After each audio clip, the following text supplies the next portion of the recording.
गरम माइसोनो फैनांबाय अजनखौ नायनि र' लोगोफोर बेसेबां जाना दं 59 जाना दं लोगोफोर नै लोगोफोर बे जाबाय एन्ट्रि पास मावजि पार्कनि 50 रुपिस जाबायलै लोगोफोर आगोलाव 30 मोन दा बारायनानै 50 रुपिस जाबाय एसे बाराद्राय जाबाय आरोना हाय हेल' लोगोफोर वेलकाम बेक टु माय चेनेल नों आंनि चेनेलाव फिन खेबसे आरो बरायबावबाय दिनै आं मोनसे गोदान भिडिअ लानानै फैलायबाय दा दंफैयो आं मावजि पार्कआव आरोना ओमफ्राय बे पार्कखौ गोबां मानसियानो मिथिया आरोना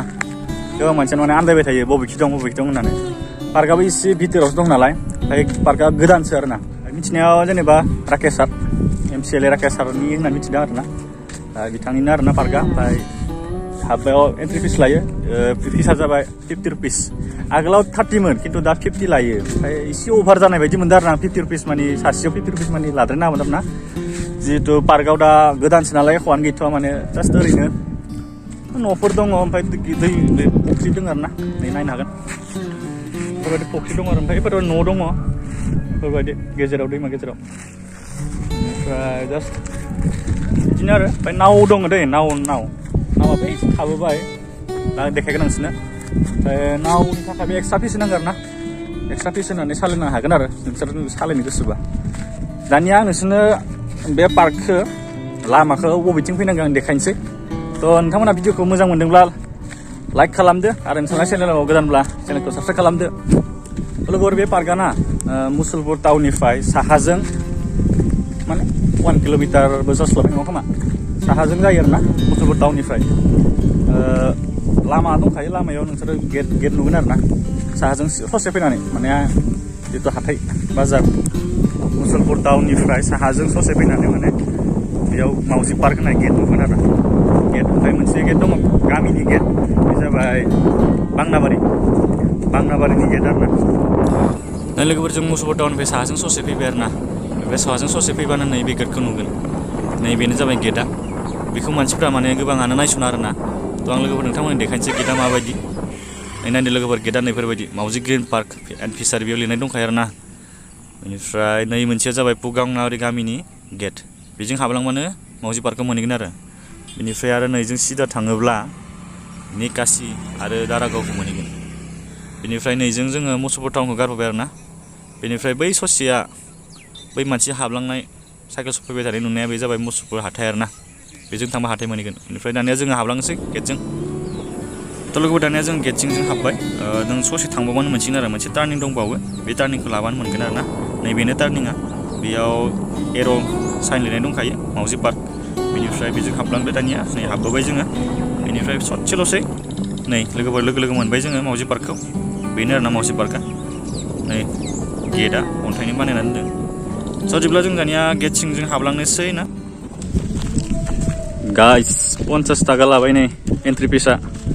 एन्ट्रि पास 50 थाखा बेनिफ्राय दा जेबो गैया आरोना अफार जादों आरोना प्राइसआ अफार आंनि थाखायबा अफार जादों आरोना 50 थाखा माने लाना हागोन आरो सासेयाव 30 फोरबा मिलायगोन आगोलाव 30 लाखायोमोन खिन्थु दासो बारायनानै 50 लाबाय पार्कआव दा जेबो गैथ'आ आरोना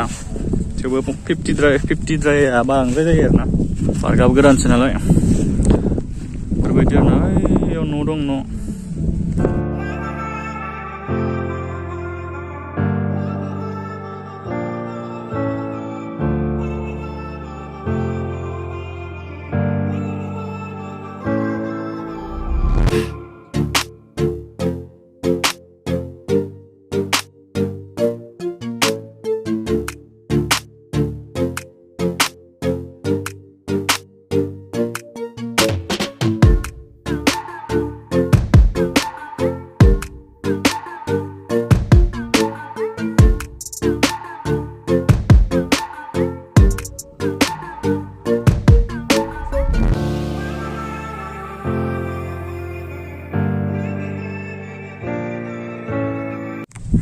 लोगोफोर नै बेफोरबायदि जग्रा दं आरोना बेफोराव जनानै आरामसे जिरायनो हागोन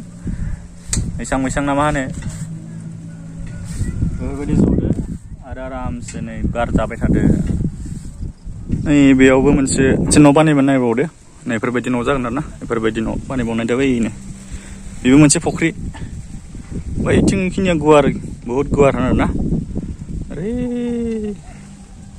बेलासे फैनानै बेरायफैनो हायो आरोना ओरैनो टाइम पास खालामफैनो हायो दसे बै न'आव थाङो र' नै मोनसे न' दं बेयावबो थांना इयावबो जिरायनो हागोन आरो थांनानै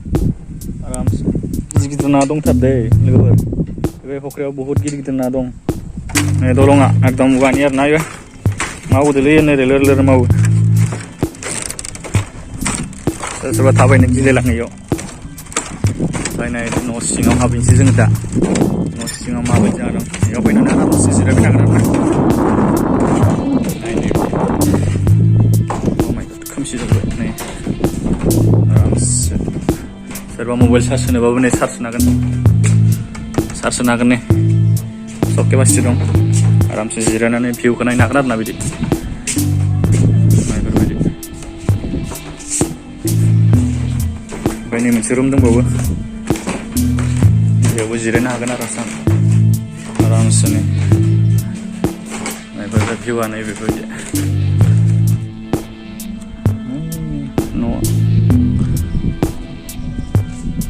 बेनो आरोना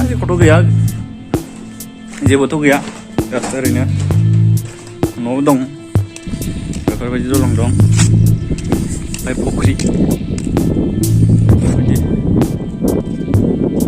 मोनाबाबो हाबलांथारनोसै ओइ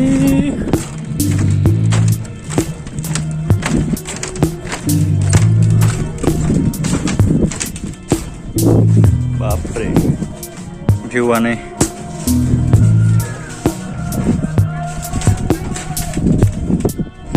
बेयाव थांना फैनोसै गाखोग्राबो गैला गोलैगोन नामालै